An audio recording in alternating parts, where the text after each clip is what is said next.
esclarecendo esses assuntos de extrema importância para você, tá bom? Muito bem, para entendermos melhor os objetivos desses projetos políticos, é de extrema importância você que é inscrito do canal saber que esses projetos nasceram dentro do maior inimigo político das nações americanas, que eu considero que é o Foro de São Paulo. Estamos de vuelta con las informaciones en Telesur. Este domingo entra en sesión en Cuba el cónclave del 24º encuentro del Foro de Sao Paulo, un espacio de reunión de movimientos progresistas latino-americanos. O Foro de São Paulo, que terminou há poucos dias lá em Cuba e foi um fiasco. Mas ainda assim eles fizeram as suas estratégias e estão prontos para implantá-las a partir de então. Junto com Fidel fundaram o Foro de São Paulo, um espaço onde partidos de esquerda e movimentos sociais se reúnem para discutir o seu futuro, para discutir suas lutas, para discutir a resistência. Fico muito honrada de estar em Cuba hoje, representando o Partido dos Trabalhadores, partido fundado por Lula. Por isso, deixarei aqui abaixo na descrição o link de um dossiê completo para você entender de uma vez por todas a verdade sobre esse inimigo das nações, que é o Foro de São Paulo. Após você assistir o vídeo, faço questão que você veja esse dossiê e caia de uma vez por todas toda a farsa desse Foro de São Paulo, tá certo?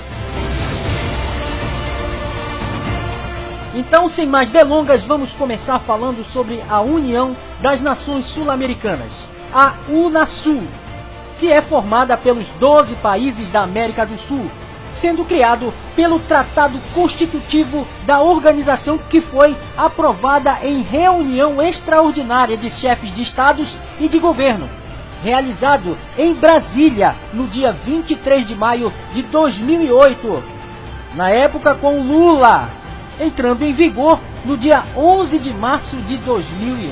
Eu penso que a indicação do companheiro Kirchner para secretário-geral é a consolidação de mais uma etapa do fortalecimento da Unasul. O Kirchner tem experiência, conhece o continente, conhece as dificuldades políticas, ideológicas que temos aqui no continente, conhece as diferenças e, portanto, eu acho que ele está 100% apto para ser um extraordinário secretário-geral da Unasul. Nós interrompemos nossa programação para a transmissão ao vivo de Brasília de uma reunião entre presidentes de 12 países da América do Sul.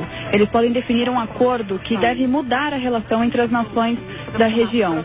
É um tratado nos moldes da União Europeia. Vamos escutar. Definimos sociais, infraestrutura, educação, energia. Veja, o fato de nós termos assinado hoje o Tratado Constitutivo da Integração Sul-Americana não vai obrigar nenhum país a abrir mão do seu Estado Nacional, das suas decisões específicas, dos acordos bilaterais que eles fazem. Não é isso que queremos. O que queremos é construir políticas de consenso que permitam, conjuntamente, fazermos aquilo que sozinhos não temos força para fazermos. Para você ver que nesta data eles já estavam preparando este bloco de países, essa organização, e que começou a vigorar a partir do dia 11 de março de 2011. Agora, para você entender esse tratado, na teoria, inclui projetos sociais e culturais, além do direito de interferências diretas e indiretas para soluções controversas e soluções pacíficas no fortalecimento da democracia das respectivas nações. Você acredita nisso aqui que eu acabei de ler? Isso, na realidade, é conversa para boi dormir, porque eles jamais irão cumprir isto aqui. Muito pelo contrário, os objetivos, na realidade, são outros. Para ser mais claro, o país que estiver em crise, esse bloco que foi criado nesta data aqui em Brasília, aonde foi assinado pelo então presidente na época, Luiz Inácio Lula da Silva, com os demais comunistas espalhados aí nas nações sul-americanas, eles terão todos os direitos de intromissão neste país. E aí é que está o perigo, pessoal. Se você parar para pensar, muitos ainda não perceberam que isso vai de encontro à soberania desta nação, que é a única que obtém o poder de decisão, conforme a nossa Constituição prevê essa garantia para nós de soberania. Mas esse tratado está quebrando aquilo que está escrito na Constituição, que é a não intervenção de um país a outro país. Mas aqui nesse tratado, esse ponto da Constituição brasileira é totalmente quebrado. Agora, não tem como entrar isso na minha cabeça. Como que um chefe de um estado, como o presidente do Brasil, na época, ou até de qualquer outra nação, abre essa brecha para um precedente tão perigoso como esse, onde um bloco de países pode interferir e até decidir sobre algum acontecimento em que eles julgarem ser um problema nesse determinado país. Isso, no mínimo, é inadmissível e inaceitável. De onde surgiu esse plano diabólico? Quem organizou esse plano que corrompe os princípios, principalmente da soberania da nação Brasil? Agora pense com mais calma, junto comigo. E se o presidente dessa organização for um ditador, como Maduro, ou o Evo Morales da Bolívia, eles seriam pacíficos com o Brasil, sabendo que teria o poder de interferência externa por causa desse tratado? Pois é, na prática, o real intento dessa criação é algo muito mais perigoso do que nós pensamos. Mas agora é tarde para lamentar, porque o tratado já está em curso desde 2011. E só será quebrado, sabe como? A partir de um novo regime, que é o objetivo dos intervencionistas. Porque o regime que aí está, já está todo quebrado. A Constituição está toda remendada, perdeu praticamente a sua legalidade, de tanto ser rasgada. Por isso, o objetivo é fazer uma nova Constituinte. E é esse o objetivo que os comunistas estão querendo fazer no Brasil. Aí nós, brasileiros e patriotas, temos que acordar, temos que decidir para que lado nós vamos ficar, se é para o lado dos comunistas ou para o lado daqueles que querem um país livre. Agora, se você quiser se inteirar mais em relação à sede da Unasul, sabe onde ela fica? Não é no Brasil, é lá em Quito, no Equador. Fizeram um belíssimo prédio lá, conforme você está vendo aqui. Vejam a belíssima e luxuosa sede ali no Equador, com esta construção aí, bancada pelo governo brasileiro. En un terreno de 20.000 metros cuadrados, imponente hacia el cielo, pero incrustado en la tierra, una simbología que evoca la modernidad, pero también las profundas raíces aborígenes de este sector al norte de Quito. Por que eles não fizeram isso no Brasil? Porque ia dar muito na cara. Infelizmente, ela hoje, a Unasul, já está em vigor. Porque o implante político e físico já está implantado desde 2011. Mas as ideologias, a doutrinação, que é a segunda etapa desse projeto diabólico, que eu vou já falar para vocês qual é a terceira, ainda não foram totalmente implantados. Haja vista que ele ainda está construindo os seus alicerces ideológicos, que comunará, sabe com quê? Com algo muito mais perigoso. Porque, repito, o alicerce político está pronto, mas falta o ideológico, e ele ainda está em formação.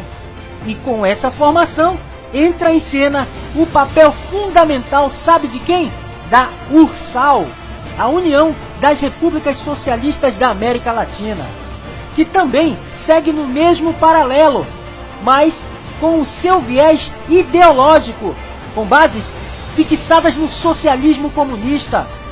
Agora, para você não esquecer o que é o URSAL, mais uma vez, eu repito, que é a União das Repúblicas Socialistas da América Latina. Você não vê uma semelhança aí com esta aqui? Com a União das Repúblicas Socialistas Soviéticas? Isso é coincidência para você? Ou isso é proposital? E qual o papel da USAL nesta junção com as bases já fundamentadas na Unasul? É toda a parte ideológica para ser implantada nos 12 países que já foram formados através do bloco da Unasul. É implantar 100% essa doutrinação marxista, leninista e stalinista. Esse é o propósito da União das Repúblicas Socialistas da América Latina. E quando isso já estiver implantado, como está implantado em 70% de cada um desses países que fazem parte desse grande bloco aí de nações sul-americanas, aí virá o terceiro projeto, sendo o projeto dos sonhos dos comunistas sul-americanos, principalmente do Foro de São Paulo, que é a implantação da Pátria Grande. Muitos dos projetos que hoje estão sendo aprovados no Congresso Nacional aqui do Brasil e em vários outros congressos saíram do Fórum de São Paulo, passaram pela Unasul e já estão implantados na USAL, que é toda essa ideologia e essa doutrinação que demos ênfase aqui. Eles estão trabalhando como nunca, a todo vapor, para o implante final da Pátria Grande. Esta pátria que no primeiro vídeo demos ênfase, o único bloco de nações mais poderoso do planeta, para enfrentar o conservadorismo, para confrontar com os princípios cristãos. Eles não acreditam nas escrituras, eles afrontam os princípios judaico-cristãos, são inimigos de Israel, são inimigos dos cristãos e querem implantar a todo custo essas ideologias e doutrinação que nós estamos vendo sendo implantado já a todo custo aqui no nosso país e em vários países deste bloco que apresentamos aqui a você. Por isso estaremos fazendo um vídeo especial da terceira parte sobre bastidores do comunismo bolivariano na América Latina, com a parte final que será a Pátria Grande.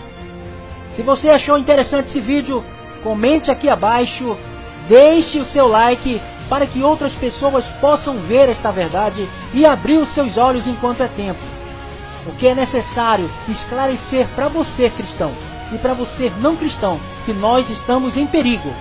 Temos que estar preparados para enfrentar o comunismo em nossa nação, porque eles estão prometendo que a partir do dia 1º de janeiro de 2019, o Brasil será um estado oficialmente comunista. Já falaram no Foro de São Paulo e agora querem retificar nessas urnas fraudadas que estão aí. Eu particularmente não sou a favor que as eleições aconteçam. Sou hoje intervencionista, por descobrir que as eleições não trarão segurança para nós patriotas.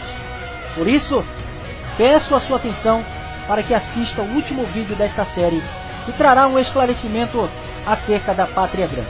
Que Deus te abençoe e que o Senhor tenha misericórdia da nossa nação. Até o próximo vídeo, aqui no canal Alerta Cristão.